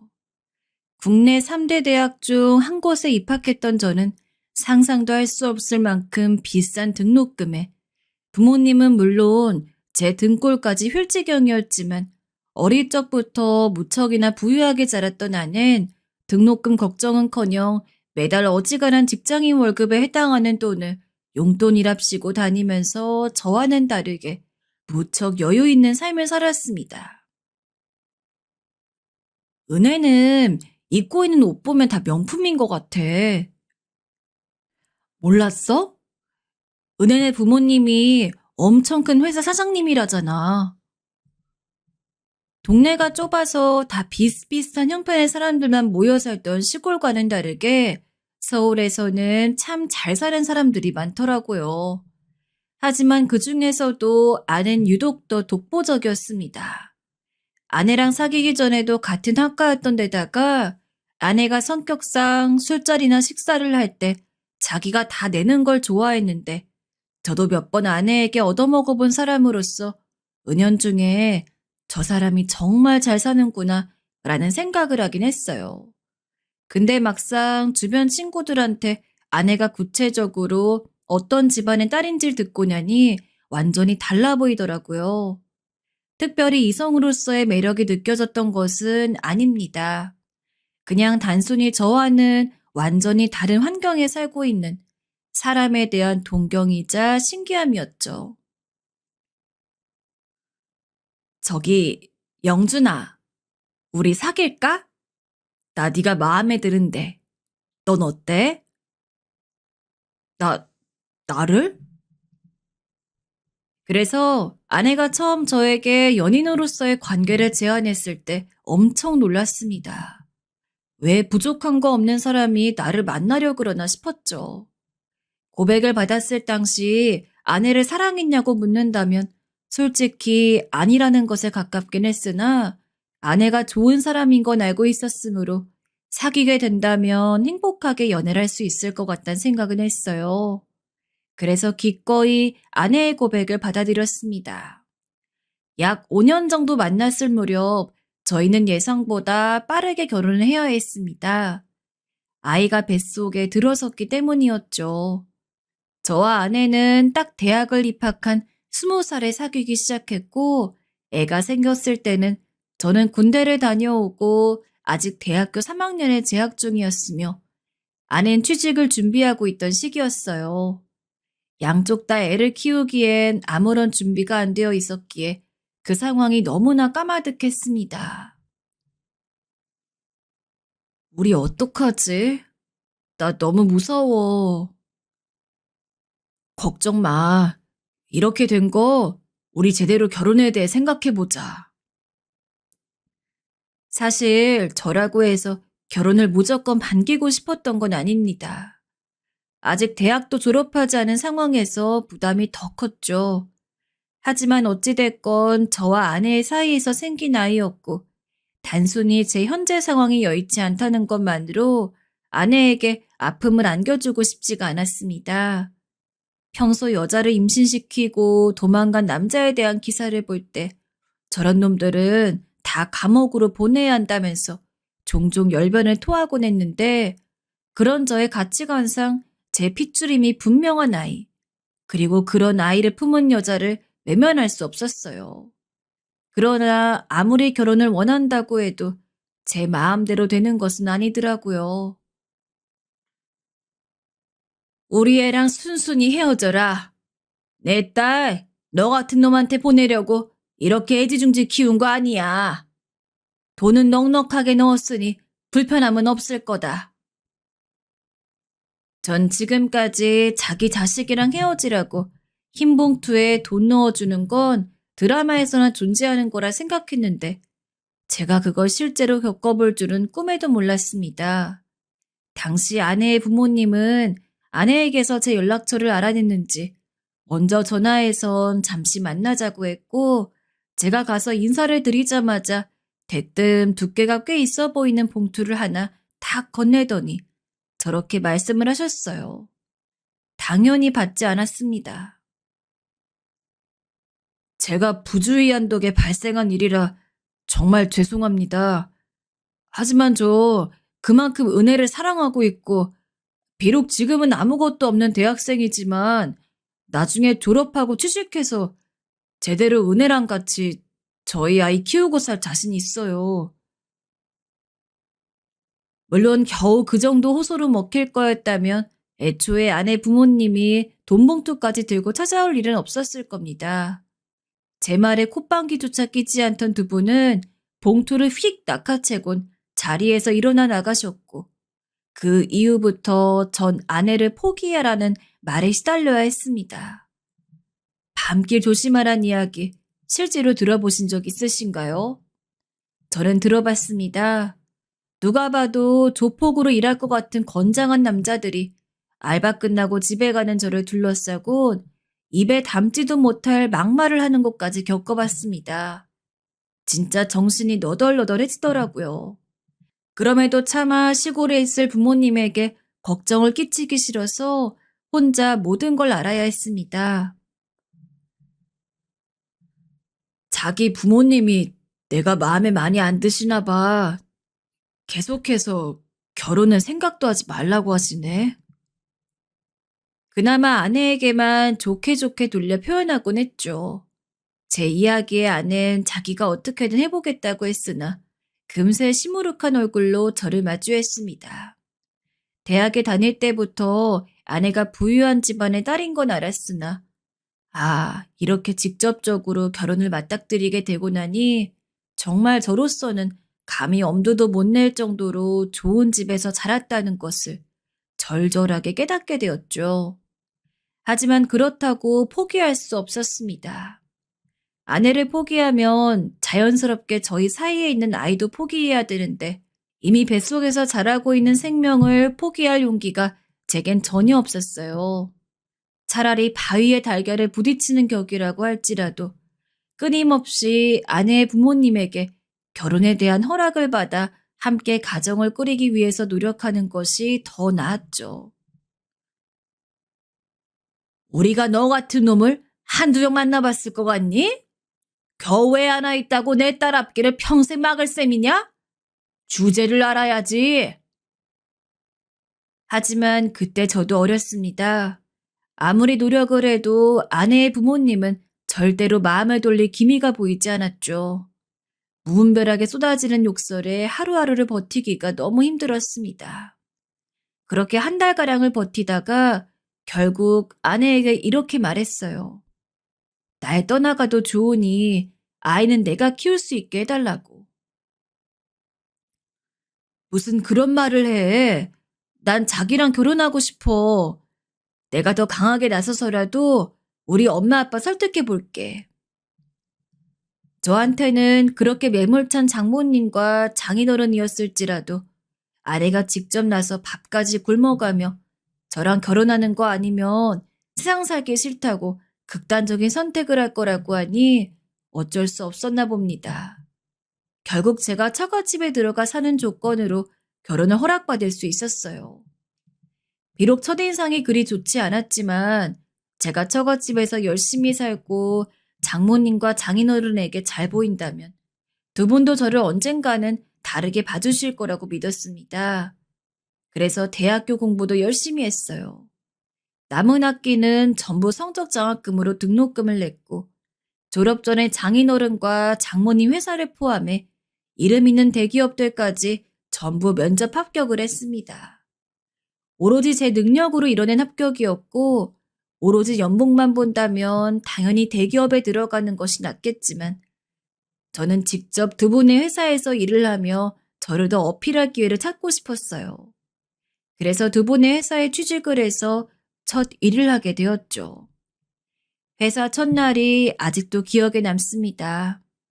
떨리는 마음으로 출근한 첫날, 모든 직원들에게 깍듯이 인사하고 제자리에 가 일을 시작했는데 얼마나 떨리던지 조금의 실수라도 할까봐 조마조마한 마음으로 일을 끝마쳤어요. 나중에 집에 돌아오니 등짝에 땀이 흥건했죠. 너무 수고했어. 우리 엄마 아빠의 사에서 일한다고 생각하니까 부담이 크지. 아니야. 오히려 뿌듯해. 잘해서 반드시 인정받을 거야. 네, 그때 저의 각오는 제가 생각해도 대단했습니다. 전 어떻게든 인정받기 위해 혈안이 되어 있었어요. 가장 먼저 일찍 출근해서 가장 늦게 퇴근하는 직원이 되었고 제 일이든 아니든 간에 무엇이든 열심히 해 최고의 결과를 내려 했습니다. 그러자 회사에서도 열심히 일하는 직원으로 소문이 나서 승진도 금방 할 수 있었고 손대는 프로젝트마다 성공적으로 이끌어서 같이 일하는 동료들이나 상사들이 칭찬을 해주더라고요. 영준 씨는 진짜 성실한 것 같아. 난 태어나서 영준 씨처럼 성실한 사람을 본 적이 없어. 그러니 저렇게 일을 잘하지. 아휴, 아닙니다. 칭찬해 주셔서 감사해요. 더 열심히 하겠습니다. 아유, 더 열심히 하지 마, 이 사람아. 지금 이 정도로도 충분해. 다른 건 몰라도 같이 일하는 동료들과 상사들의 칭찬을 받을 때면 정말이지 뿌듯했습니다. 왜냐하면 이 소문이 결국 장모님과 장인어른의 귀에도 넘어갈 거라 생각했으니까요. 하지만 이미 한번 미운 털이 박힌 사람은 무슨 짓을 해도 자신은 좋게 볼 수 없는 걸까요? 장모님과 장인어른은 한 번도 칭찬을 해주신 적이 없었습니다. 저를 어쩌다 회사에서 만나면 차가운 눈초리로 보곤 지나가실 뿐이었죠. 저만 허리 숙여 인사할 뿐이었습니다. 이 정도는 괜찮았습니다. 그저 제가 더 열심히 하면 될 거라 저를 위로하면 그만이었으니까요. 어느 날 제가 장인어른과 장모님 앞에서 프로젝트를 발표할 기회가 생겼어요. 듣자마자 이건 무조건 잡아야 하는 기회다. 어떻게든 잘 해내보자고 생각했죠. 전 성심성의껏 자료를 준비했고 발표 준비도 그 어느 때보다 많이 했습니다. 하지만 너무 발표 준비를 열심히 한 탓인지 막상 발표 전날 심한 감기에 걸리고 말았습니다. 그날부터 목이 쉬어 제대로 목소리가 나오지 않았어요. 영준 씨, 괜찮겠어? 너무 아파 보이는데 일단 가서 좀 쉬는 게 어때? 자료만 넘겨주면 발표는 내가 할게. 아이, 아닙니다. 제가 하겠습니다. 너무 아파서 당장이라도 쓰러질 것 같았지만 그래도 준비한 발표를 하고 싶어 쉰 목소리로 결국 발표에 나섰고 최선을 다했습니다. 그런데 발표가 끝나자마자 장인어른께서 한마디 하셨어요. 아니, 저 목소리로 발표할 거면 다른 사람을 쓰지. 왜 굳이 자네가 하나? 모두의 앞에서 그런 말씀을 하시는데 다른 사람들도 눈 돌릴 곳을 못 찾고 저 역시 한숨이 절로 새어나왔습니다. 정말 해도 해도 너무하다 싶었습니다. 발표가 끝난 후 저는 결국 응급실을 찾았습니다. 피로에 스트레스가 누적되어 그만 쓰러져 버리고 만 것이었죠. 은혜는 절 보자마자 눈물부터 쏟았어요. 얼마나 힘들었으면 이러냐고 장인어른과 장모님을 원망했습니다. 엄마, 아빠, 어떻게 이러실 수가 있어요? 그것도 혼자가 아니고 다른 사람들 다 있는 데서 내가 모를 줄 알아요? 나도 회사에 아는 사람이 있고 듣는 귀가 있어요. 은혜는 오늘 있던 이야기를 어떻게 알았는지 벌컥 화를 내었습니다. 딸이 화를 내자 장인어른도 여기서 지지 않았습니다. 그럼 실수한 놈한테 박수 쳐줘야 돼? 그래야 하냐? 내 말은 그게 아니잖아요. 저런 놈 받아준 것도 고마운 줄 알아야지. 넌 어디서 부모한테 바락바락 소리 질러? 이게 다 자네 때문이야. 고분고분했던 내 딸이 다 자네 때문에 이렇게 된 거라고. 죄송합니다. 저는 그저 할 말이 없었습니다. 죄송하다는 말밖엔. 그땐 그렇게 생각했어요. 내가 실수를 했으니 이런 일을 당해도 싸다고요. 지금에야 그 생각이 얼마나 잘못된 생각인지 알지만요. 얼른 은혜 데리고 가라. 귀 시끄러워 죽겠네. 자네 앞으로 두고 보겠지만 내 회사에 있을 거면 앞으로 더 열심히 해야 할 거야. 결국 장모님의 말에 은혜를 데리고 밖으로 나갈 수밖에 없었어요. 미안해 자기야. 다 나 때문이야. 나도 내 부모가 저런 사람들인지 몰랐어. 자기를 볼 면목이 없다. 아니야. 신경 쓰지 마. 내가 더 잘하면 돼. 오늘 일은 우리 잊자. 아내는 제게 미안해했지만 전 그런 아내를 외려 위로하며 꼭 안아주었습니다. 저도 물론 속이 상했습니다. 제 노력을 알아주지 않는 장모님과 장인어른의 고집이 싫었어요.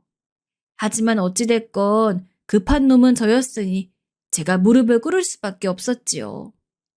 그 뒤부터 100번을 잘해도 단 한 번의 미세한 실수에 장모님과 장인어른은 매번 혀를 찼습니다. 애만 아니었어도 우리 은혜가 이런 놈한테 발목 잡힐 일은 없었는데 부모가 농사나 지어서 그런지 어쩜 이렇게 배운 게 없어? 제 욕도 견디기 힘들었지만 부모님 욕은 더욱더 참기 힘들었습니다. 저희 부모님은 아내랑 결혼할 당시 애가 생겼단 말에 놀라긴 했지만 그래, 너희 둘이 마음먹었다면 우리는 잘할 거라고 믿는다. 힘든 일 있으면 언제든지 연락하고 라며 세상 그 누구보다도 다정하게 응원해 주시는 분들인데 우리 부모님에 대해서 잘 알지도 못하는 사람들이 그저 농사를 짓는다는 이유 하나만으로 천대하며 그렇게 험한 말을 한다는 게 고통스러웠어요. 정말 매일이 눈물이었습니다. 그나마 위안이 있다면 장모님과 장인어른에게서 들은 막말을 위로해주는 아내뿐이었죠. 지옥 같은 처가살이를 버틸 수 있었던 이유는 아내와 아내 뱃속에 있는 아이 덕분이었습니다. 특히 아이가 첫 울음을 터뜨리며 태어났을 때 정말 그동안 했던 고생을 다 보상받는 느낌이었어요.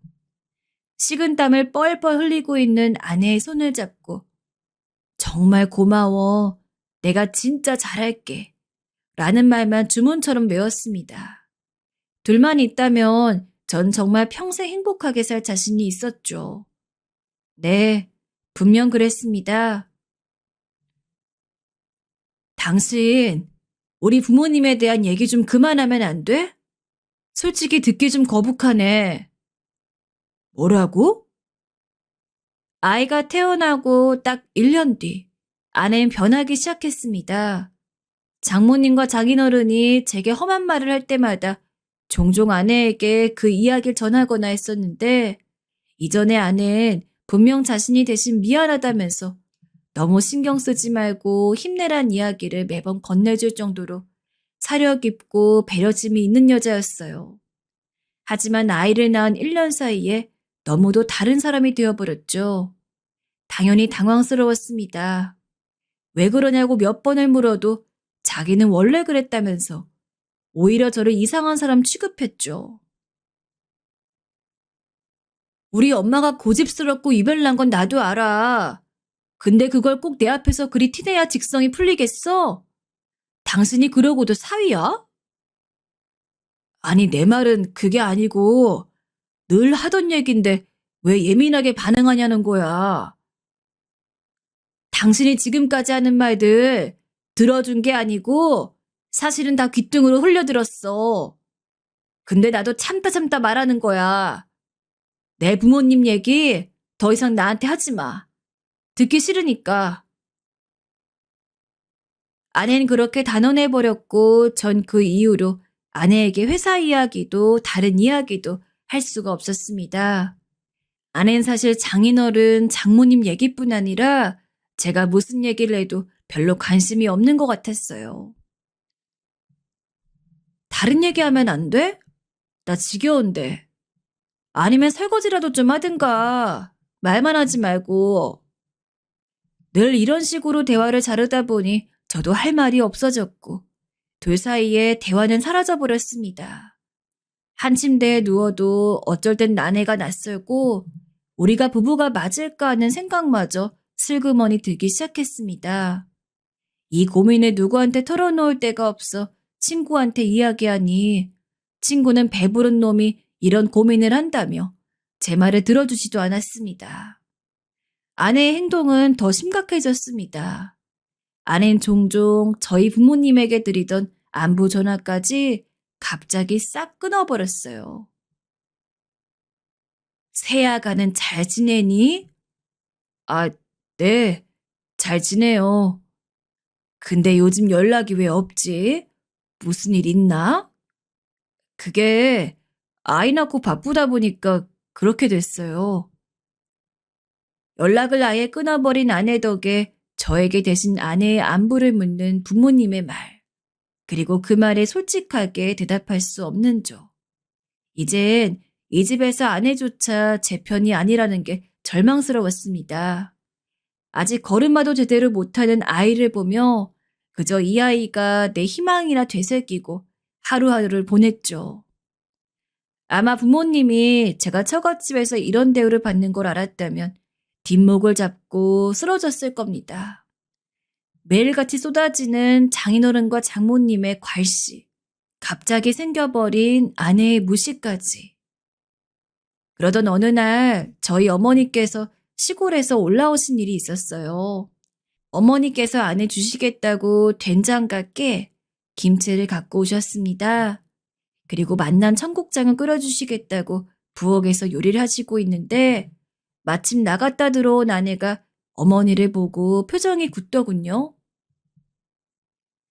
왔니, 아가야? 배고프지? 얼른 숟갈 들어라. 네, 어머님 잘 지내셨어요? 여긴 어쩐 일이세요? 어쩐 일이긴. 니들 어떻게 사는지 궁금하기도 하고 김치도 줄 겸 왔지. 아, 김치요? 저희 이미 사다 먹고 있는데. 아낸 대놓고 저희 어머니를 반기지 않아하는 표정으로 일관했습니다. 그러더니 갑자기 청국장 냄새에 미간을 찌푸리고 코를 쥐어잡더군요. 어머님, 청국장 끓이셨어요? 어? 너 이거 안 좋아하니? 예전에 잘 먹었던 게 생각나 끓여봤는데. 아, 그땐 그때고요. 저 청국장 별로 안 좋아해요. 모든 식사를 다 준비해 놓은 어머니 앞에서 아내가 하는 말들은 정말이지 가관이었습니다. 그 순간만큼은 어머니도 무안하셨는지 뭐라 말을 잇지 못하셨고 그럼 외식을 하자는 말로 서둘러 주제를 바꾸셨지요.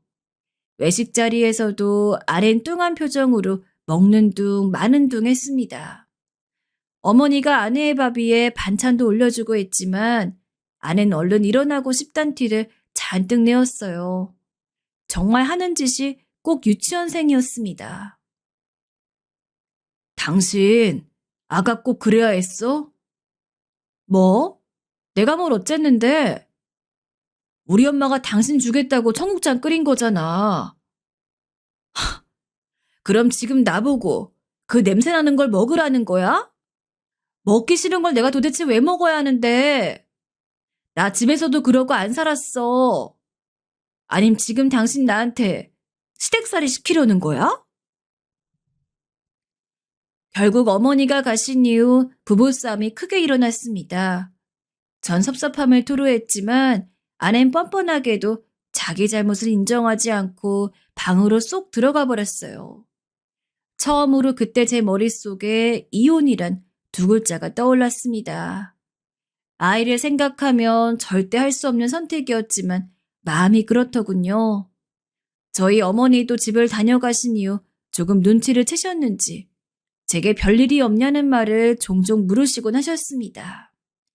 게다가 미국인 남편이랑 결혼해서 미국에서 살다 최근에 남편이랑 같이 한국에 들어온 처형이 처갓집에 들렀을 때 저의 좌절감은 극에 달했습니다. 이서방, 부엌 가서 사과 좀 깎아와. 처음 보는 처형 남편까지 있는 자리에서 장모님은 제게 당당하게 과일 심부름을 시켰죠. 뿐만이 아니었습니다. 설거지도 하라 그러고 집 청소도 하라 그러고 평소에도 그런 행동까지 시킨 적은 없었는데 누가 봐도 저에게 일부러 푸대접을 하는 느낌이었습니다. 아마 처형의 남편과 저를 제대로 비교하기 위함이겠죠. 처형 남편은 미국 대학에서 교수를 한다고 했는데 집안도 처갓집과 비빌 수 있을 정도로 잘 살고 본인의 능력도 뛰어나 그런지 장모님이나 장인어른이나 처형 남편한텐 아주 말 한마디 한마디마다 웃음꽃을 피우더라고요. 자존심도 상하고 수치스러웠습니다. 얼굴도 제대로 본 적 없는 사람들한테 제가 처갓집에서 이렇게 무시를 당하고 있다는 사실이 제대로 소문이 난 기분이었죠. 그래도 이 꽉 물고 참았습니다. 제가 이럴 때 힘들어할수록 장모님이나 장인어른이 원하는 대로 이루어지는 거라 생각했거든요. 저희 엄마 아빠가 너무 심하죠. 죄송해요. 원래 까탈스러운 분들이라. 그나마 당시 처형이 건넨 위로가 그 시기 유일한 위안이었을 겁니다. 그렇게 처형과 처형 남편이 며칠 머물다 떠나고 전 여전히 처갓집에서 제대로 된 사람 취급을 받지 못했습니다. 그러다가 돌연 아내가 임신을 했다는 소식을 접하게 되었어요. 첫아이야 제가 아내와 정말 사랑하고 서로 존중하고 있는 사이라 생각하고 있을 때 생겼기에 기쁘게 받아들일 수 있었지만 솔직히 두 번째 아이는 그렇게 달갑지 않았습니다. 이미 아내와의 사이는 멀어질 대로 멀어져 있었고 그 상황에서 아내가 자기가 원하는 날에만 그냥 의무적으로 관계를 가졌을 뿐이었거든요. 이혼 생각은 안 해봤는지 궁금하실 텐데 당연히 이혼 생각도 해봤어요. 하지만 양육권을 따져봤을 때 당연히 형편이 좋은 아내가 승소할 가능성이 높았고 양육권과 별개로 아직 부모님 사랑도 제대로 받아보지 못한 첫째에게 벌써부터 이혼이란 아픔을 선사하고 싶지 않았습니다.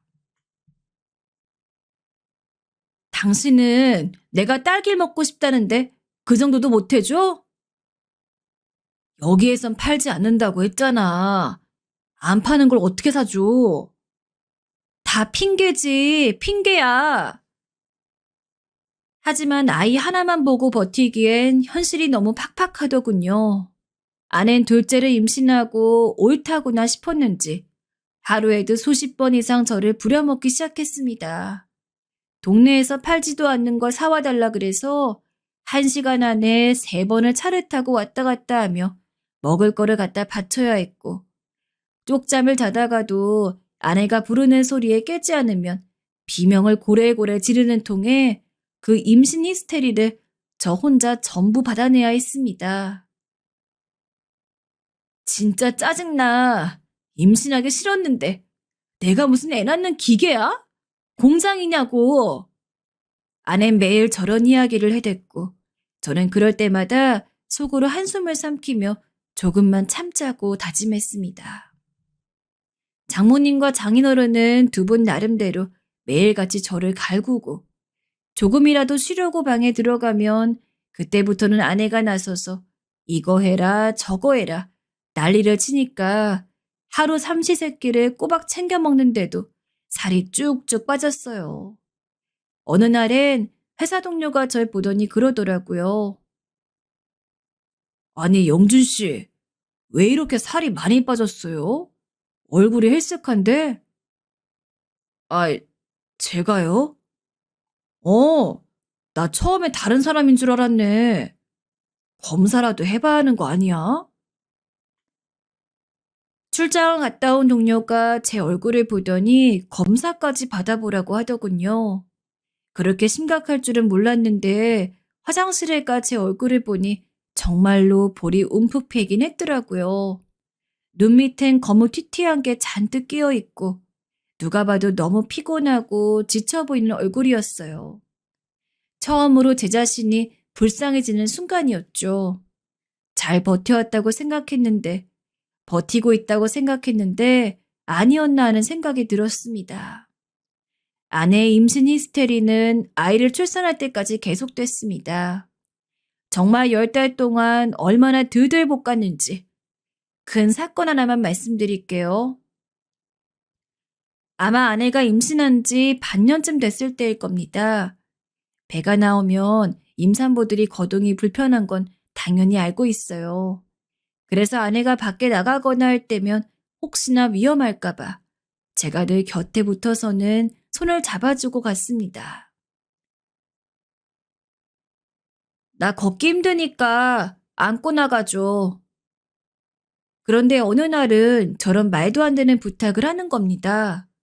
당시 아내 집에서 도보로 15분 정도 떨어져 있던 카페에서 파는 스콘이 먹고 싶다며 저보고 같이 가자고 이야기했었는데 갑자기 다리가 아프고 무릎이 쑤신다며 자기를 공주님 앉게 한 채로 카페까지 데려다 달라고 그러더라고요.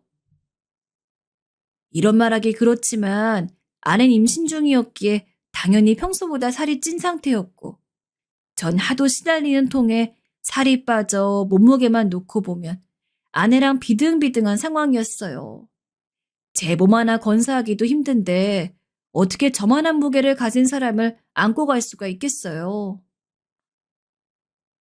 당신 걷기 힘들면 내가 그 카페에 가서 당신 좋아하는 걸로 사올게. 아, 같이 가자니까. 나 안아서 가면 되잖아. 나도 힘들어. 뭐가 힘들다는 거야? 나 앉는 게 힘들어? 그게 아니고, 아휴, 알겠어.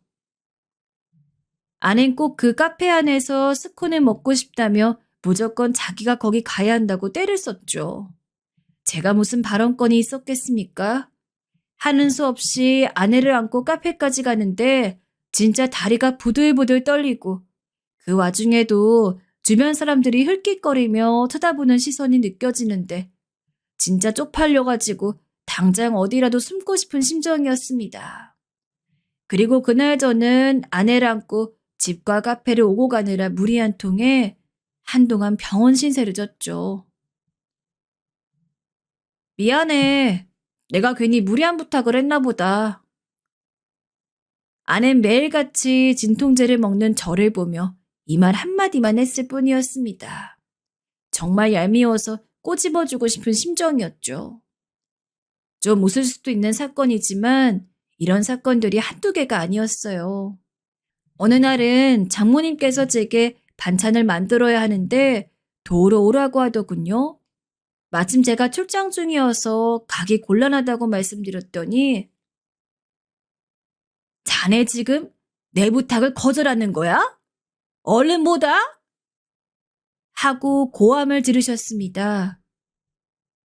내 딸이 임신 중이니까 요리하긴 힘들어서 자네 부른 건데 그게 뭐 그리 힘들다고 일핑계야?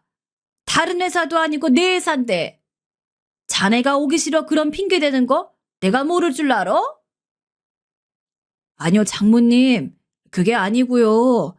저번에 말씀드렸던 투자권 일이었습니다. 정말 중요한 출장이 있어서 그런 거예요. 제가 하도 강경하게 말하자 장모님도 할 말이 없는 듯 입을 다무셨지만 그 뒤부터가 지옥이었어요. 아니 소금을 왜 이리 많이 넣어? 적당히 넣어야지. 염 좀 들어갈 일 있어? 자네 집에서 요리 안 하나? 설마 임신한 내 딸한테 다 시키는 거야? 장모님은 요리 내내 입을 멈추지 않으셨습니다. 요리는 제가 다 했다고 봐야죠. 이거 해라, 저거 해라, 이건 어떻게 해라. 솔직히 자취한 시간이 길고 어렸을 때부터 요리하는 걸 좋아했어서 요리는 제가 장모님보다 잘했습니다. 그런데도 장모님은 자기 요리 비법이 있다며 저를 가르치려 드셨어요. 장모님, 아무리 그래도 계란찜에 설탕을 이렇게 너무 넣으면 달 것 같은데. 내 딸은 단 걸 좋아해. 이것만 먹고 자랐어. 내 딸 취향은 내가 알지. 자네가 아나? 심지어 장모님의 그 요리 비법들이라는 것도 죄다 이상했습니다. 물론 안에 먹을 거라며 만드시는 거긴 했지만 제 입에도 들어갈 텐데 정말 먹는 내내 곤욕스러운 음식들이었죠. 솔직히 요리 책자라도 한 권 건네드리고 싶은 마음이었습니다. 별로 반기지 않던 둘째이긴 했어도 임신 내내 이렇게 고통을 받다 보니 나중에 가서는 둘째가 세상에 태어날 시기가 가까워질수록 행복하더라고요. 일단 애를 낳으면 지금과 같은 시달림에서는 벗어날 수 있을 테니까요. 하지만 문제는 그게 아니었습니다. 기다리고 기다리던 둘째가 태어난 날, 전 두 눈을 의심할 수밖에 없었습니다. 저를 비롯해서 처갓집이 전부 발칵 뒤집혔거든요. 긴 시간 끝에 아이가 태어났는데 누가 봐도 동양인이 아니었습니다. 하얀 피부에 파란 눈, 마치 서양인의 것과 같은 외모였죠. 아주 예전에 백인끼리 결혼을 했는데도 불구하고 흑인이 태어나서 유전자 검사를 해보니 정말 작은 확률을 뚫고 흑인의 유전자가 섞인 친자가 태어났다는 사례도 있기에 가능성은 희박하겠지만 그런 경우이지 않을까 하고 생각할 수도 있었을 겁니다.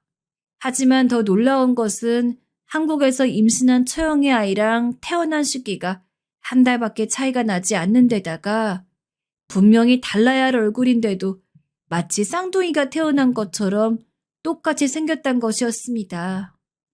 정말 헛웃음이 미친 듯이 나오더라고요. 당시 저희 부모님은 첫째 출산 때 며느리 곁에 못 있어줘서 미안하다며 둘째 출산할 때는 맞춰오겠다고 서울로 힘들게 올라오신 상황이었는데 두 분도 태어난 아기 얼굴을 보고 할 말을 잃으셨어요. 진짜 한동안은 살얼음판을 걷는 것 같은 기분이었습니다. 온 가족이 아내의 친정집에 모여 있는데 아내는 산후조리를 한답시고 집에 없어 뭐라고 추궁할 수 없고 그저 태어난 둘째 얼굴만 생각하면서 이게 무슨 일일까 하고 추측만 할 수밖에 없었죠. 그렇게 저한테 모질게 굴던 장모님과 장인어른도 둘째가 태어나고 나서 저한테 입 하나 뻥끗 못했습니다. 사실상 아내가 다른 남자랑 바람을 피웠고 아직 유전자 검사는 안 해봤지만 높은 확률로 아이가 제 친자가 아닐 가능성은 거의 확실했거든요. 어차피 이전부터 아내랑 살기 힘들다고 생각을 해왔고 전 지금이 기회라고 판단을 했습니다. 그래서 집에 안 온 처형과 처형의 남편까지 다 불러 이 사태에 대해 이야기를 해보자고 했죠. 당연히 장모님이랑 장인어른은 거절하려고 했지만 제가 강하게 나가자 아무 말도 못하고는 아내의 산후조리가 끝나는 시기에 맞춰 집에 오라고 처형과 처형 남편에게 전화를 돌렸어요. 별거 아니지만 그 모습에 얼마나 쾌감이 느껴지는지. 이게 무슨 일이에요? 얼결에 집에 오게 된 처형은 도무지 이게 무슨 상황인지 판단이 안 되는 눈치였습니다. 이거 처형의 남편은 어쩐지 안절부절한 표정이었죠. 마침 시간 맞춰 아내도 돌아왔고 집안 분위기는 더욱 정적에 빠졌습니다. 그 정막 속에서 전 아내에게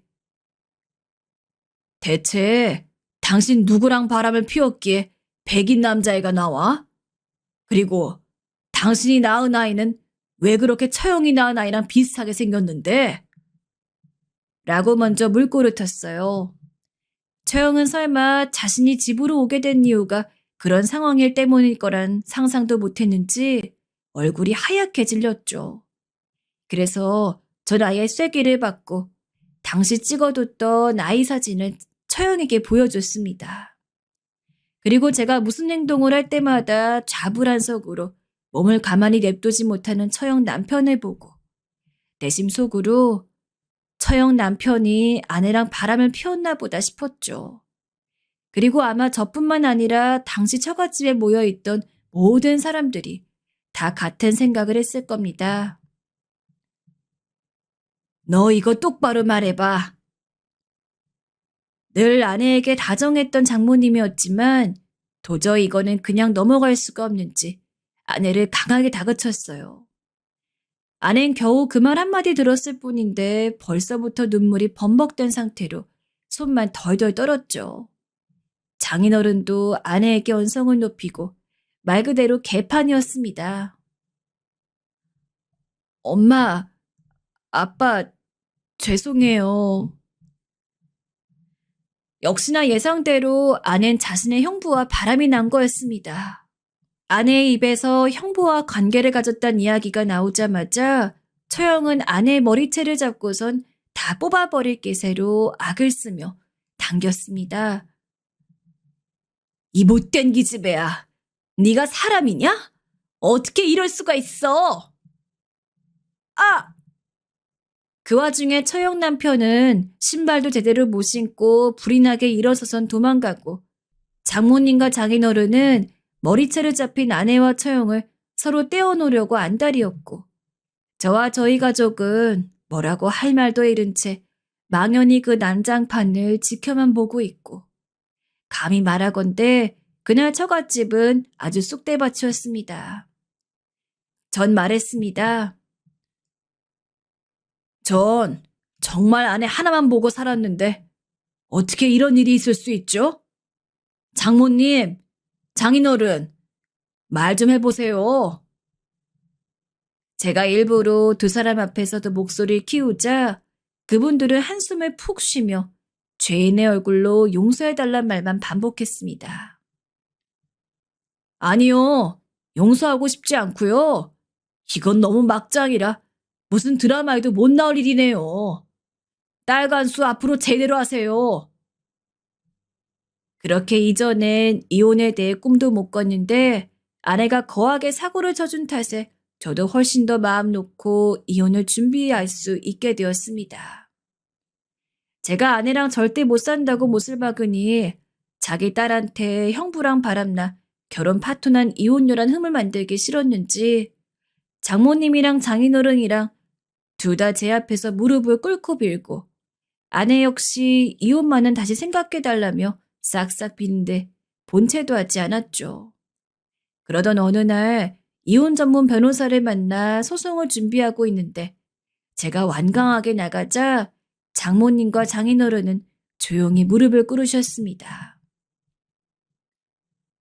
지금껏 내가 자네한테 너무 심했어. 나도 아내도 너무 미안해서 할 말이 없네. 다만 우리 딸과 이혼만 해주지 않는다면 자네한테 회사를 넘기고 싶네. 그리고 둘째는 우리한테 맡기게. 하지만 저는 고개를 내저었습니다. 죄송하지만 이런 미친 짓한 여자와는 한 공간에서 숨도 쉬지 않고 싶습니다. 전 제 딸 데리고 나갈 거예요. 다신 그 여자 얼굴 보고 싶지도 않고 당신 얼굴 보고 싶지도 않습니다. 저한테 그간 막대하셨던 거 아신다 했죠? 그럼 아실 겁니다. 당신들이 뭐라 해도 난 당신들 용서 안 합니다. 아, 그리고 저한테 회사 몰려주신다고요? 죄송하지만 저 장인어른 회사 아니라도 갈 데 많아요. 이제 그만 일어나서 돌아가 주세요. 전 그 말을 남기고 뒤돌아서 나갔습니다. 장인어른과 장모님은 무릎을 꿇은 상태로 오래 계셨을 테죠. 지금은 이혼을 마친 상태이고 마음만은 후련한 상태로 지내고 있어요. 워낙 충격적인 일을 겪어 후유증도 오래 갈까 싶었는데 의외로 사람이 극복하고 잘 살게 되더라고요. 물론 아이와 둘이서 살아가야 하는 현실이 조금 서글프긴 하지만 싱글 데디라도 잘 해낼 수 있을 거라 믿습니다. 엄마의 몫까지 제가 잘해주면 되는 거니까요. 그리 믿고 앞으로는 그 믿음의 힘으로 그 어느 때보다 열심히 잘 살아나가 보려 합니다.